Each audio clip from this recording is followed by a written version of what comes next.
Welcome to the Huntington Way Show, where we help parents navigate the educational maze. I'm your host, Yvonne Strachan, author and founder of InspirationalHomeschooling.com, and I am here with Kim Monson. She is the host of The Kim Monson Show.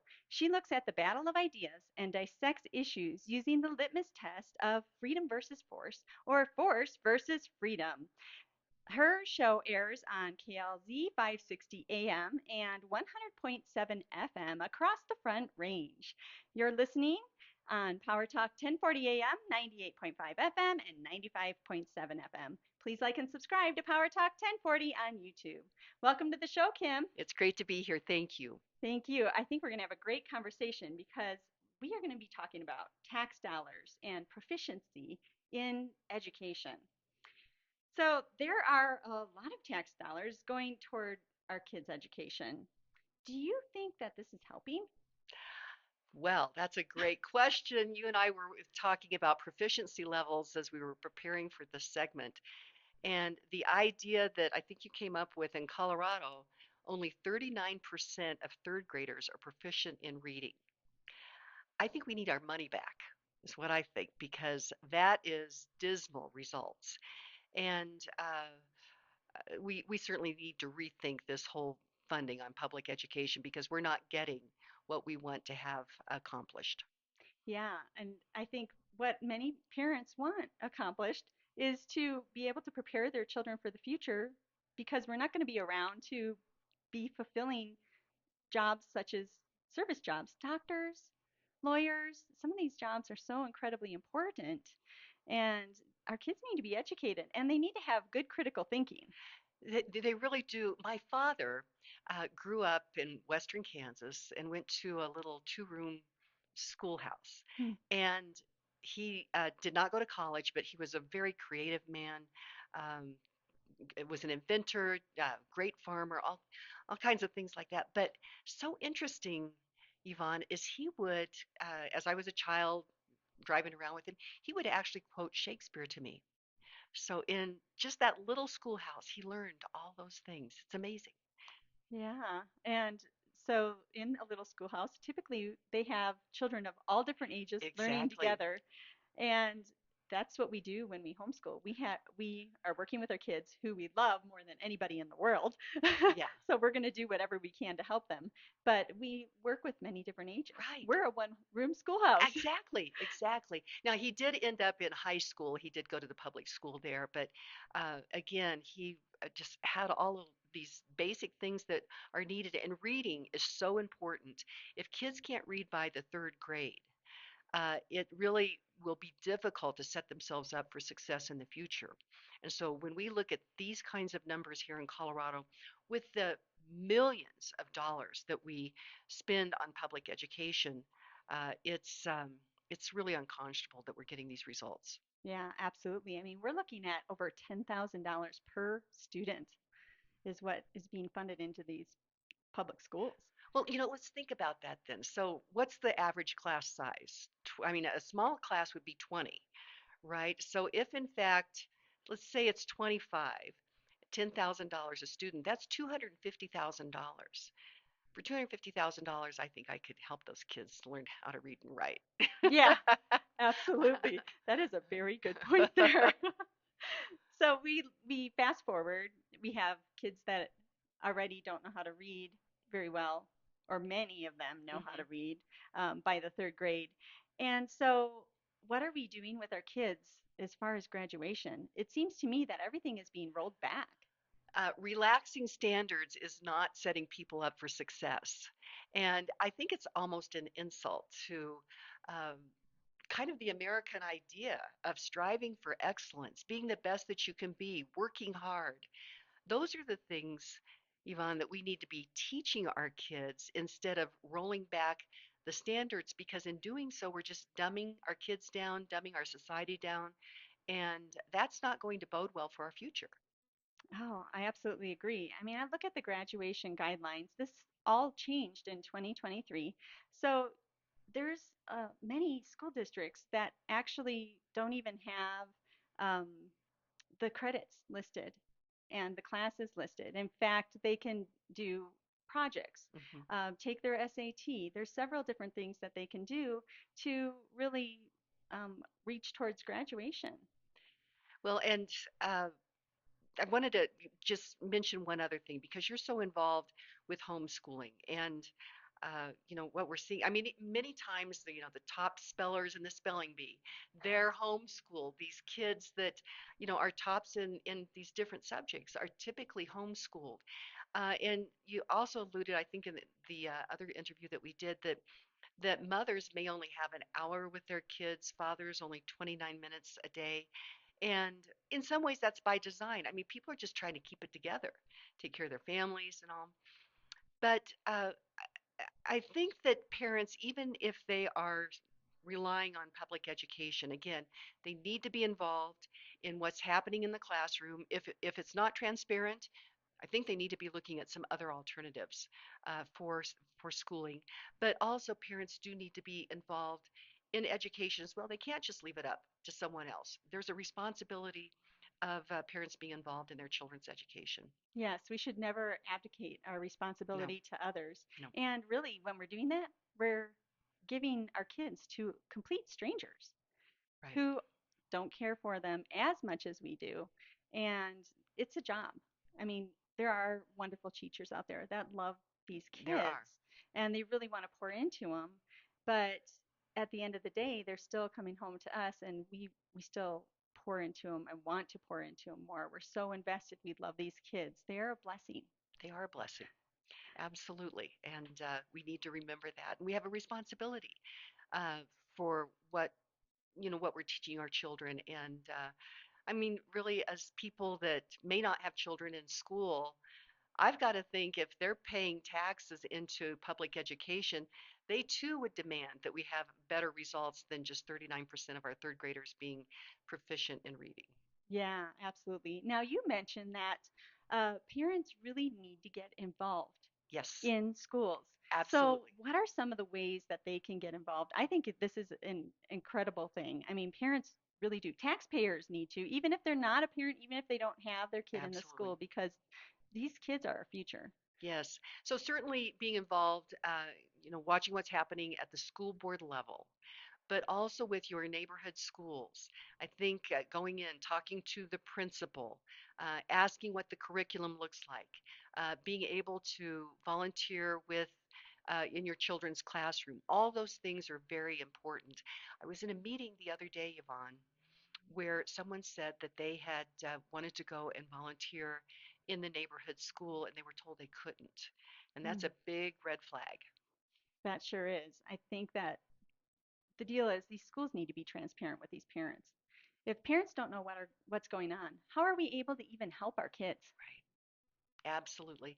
And so yes, transparency. Every parent, every grandparent, every community member should demand transparency on what is happening in these schools. And I know more and more people are moving towards homeschooling. And I think sometimes they feel that homeschooling can be daunting. But I learned from you that actually you can do it, right? Yes, anyone can homeschool. That is one thing I want all people to know is anyone can homeschool. There's tons of resources out there. And even if you have a special needs child, you can do it. I graduated my special needs child. And yes, I took her up till 21 before I graduated her, before I thought she was ready. But that is something I can do, and it doesn't diminish who she is Right. in Jesus. Oh, Yeah. I love that. And I think that I probably would seriously consider homeschooling if I was a new mom at this particular point in time. And I know one of the other things that we'll talk about is charter schools. I know a lot of parents are looking at charter schools as well. Yeah.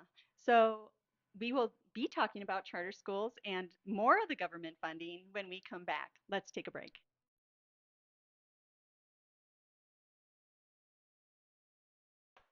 Welcome back to the Huntington Way Show. You're listening on Power Talk 1040 AM, 98.5 FM, and 95.7 FM. I'm your host, Yvonne Strachan, and I'm speaking with Kim Monson. She has her own show, The Kim Monson Show, and it serves all of the Front Range. You can listen on KLZ 560 AM, 100.7 FM. She talks about battling the ideas and dissecting issues using the litmus test, freedom versus force, and force versus freedom. Welcome back, Kim. Well, it's good to be back. And one of the things I also say is if it's a good idea, you shouldn't have to force people to do it. Yeah, that is so true. I love it. Oh, we were talking about the kids' proficiency levels Hmm. before. And we also talked about state funding. So I want to look at this a little bit deeper. Uh, there's charter schools, and charter schools grew in 1993 from two up to almost 300 now. But things are changing. They are looking at just changing what these schools can do. Can you tell me a little bit about that? Well, charter schools are actually public schools. Mm-hmm. So they do receive public dollars. And it's really a wonderful alternative for people that may be concerned. Maybe their child has a different learning style, variety of different things, but it gives them different choices. And parents are really asked to be more involved in what is happening at the charter school, but they're a wonderful alternative.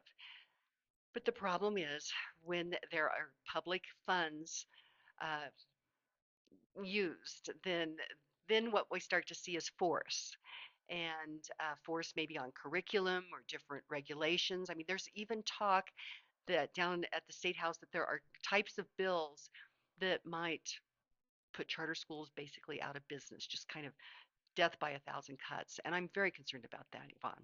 Yes, I am too. So I know last month they had a bill, HB 241363, um, and it was introduced, and that would actually devastate the uniqueness of charter schools because they won't be able to choose their curriculum. They can't just opt out of these waivers and make those schools specialized. Now, even if this one doesn't go through, there's going to be, like you said, they'll try again in a different They way, they keep attack it from a trying. different approach. Yes, yeah.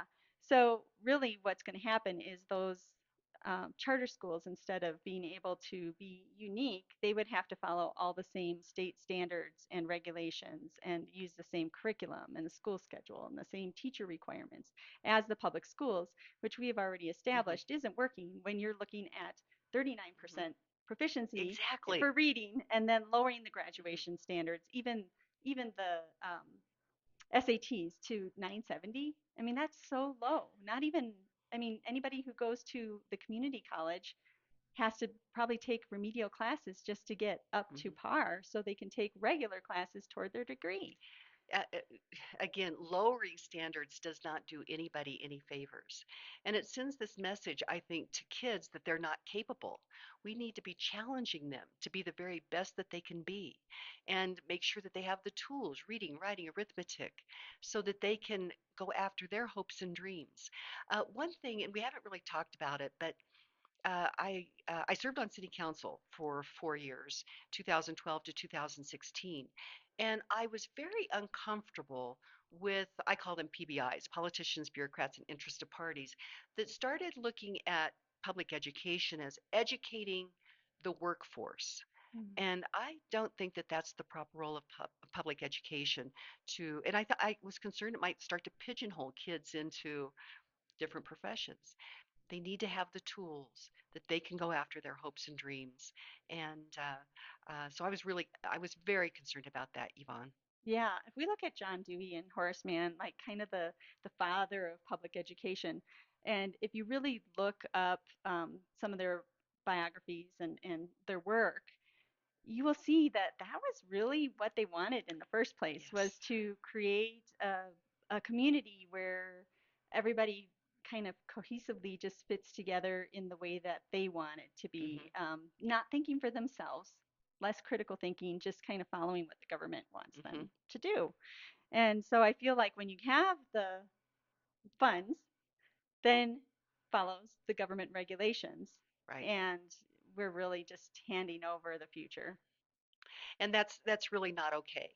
And but those that hold the purse hold a lot of power. Mhm. So we certainly need to rethink this. But why on earth would we as a community, parents, grandparents, community members, be okay with paying taxes for something that only, now 39% is like a great batting average in baseball, but it's terrible in education. That's so true. So I'm looking at another option that a lot of states are looking at, which is educational savings accounts. So, for people who do not know what an ESA is, ESAs are educational savings account. It's government money that is being poured into the family to put into their child's education. And oftentimes they can use it for anything that they deem will help them educate their kids, from a blender to a bicycle to curriculum. Now, I remember looking at this last year and it looked like about 8 states had it. Well, now we're up to 13 states. We have Arizona, Arkansas, Florida, Indiana, Iowa, Mississippi, Montana, New Hampshire, North Carolina, South Carolina, Tennessee, Utah, and West Virginia. They have all established these ESAs, or other forms of government funding for homeschoolers. And usually, what they do is they start out with the special needs families. So they're pulling at these heartstrings, Hmm. and then they just expand it a little bit and a little bit more. And the thing is, if you're home educating your kids and you're trying to be the influencer, you're not wanting government to be in between you and your children, you take these ESA funds, which is kind of almost hard for parents to deny. I mean, the carrot is Hmm. big. It's like $10,000 in Hmm. some cases, and if they don't use it, then they can put it in an account for that child to go to college. So, I mean, this is a big carrot. But what we have to do is we have to watch out for what follows, which is the Yeah. regulation. Well, and that's the question, the why. Because as we've seen, uh, many of the people, teacher unions, um, really do not like homeschooling whatsoever. So, how is it that this, as you say, this carrot is really, really large? Hmm. And why? Because over here, they've not really been supportive of homeschooling. Why the carrot? And I think that we're connecting the dot is that they'll start to try to control homeschooling more and more. And so, what's the answer? Well, the answer is more freedom, more liberty. I have a good friend that said that liberty is the responsible exercise of freedom.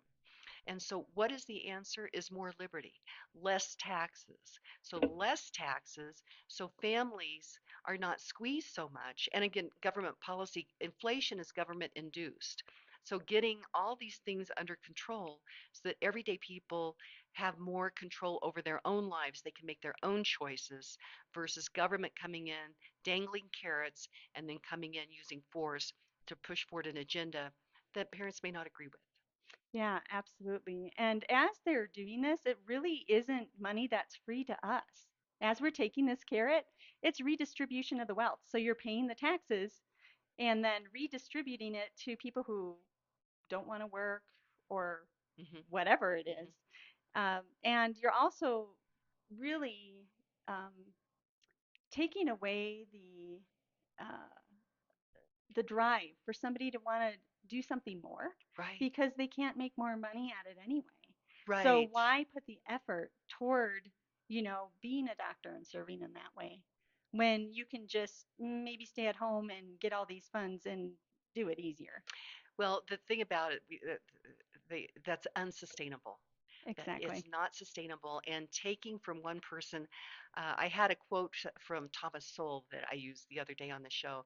It says, "What exactly is your fair share, or is someone's fair share of what someone else earned?" I mean, that's really the Mhm. question, right? Yeah, that sure is.